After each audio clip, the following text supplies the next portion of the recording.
در دوره چورابینی‌ها بخشیده به فستیوال جمهوریوی هفته کتاب کودکان و نوروزان در جامعه دهاتی به نام میرزاعلی وایس فی ناحیه واسه واخوری ادیبان با نوروزان دایر گردید.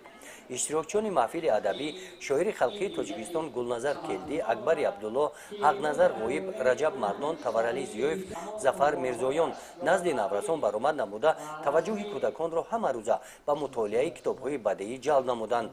آنها تاکید داشتند که کتاب انیس کنج تنهایی است.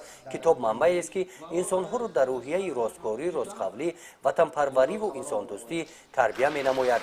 مشاهده‌ها نشان دادند که ناوابسته از وضع اجتماعی و اشکال مذهب انسان باید از کتاب دور نباشد.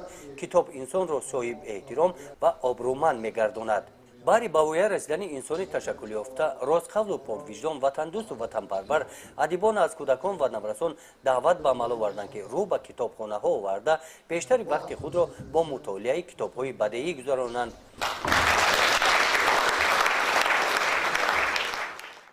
در جنبست از نام ادیبان به خوانندگان فعال مکافات‌ها تقدیم کرده شدند.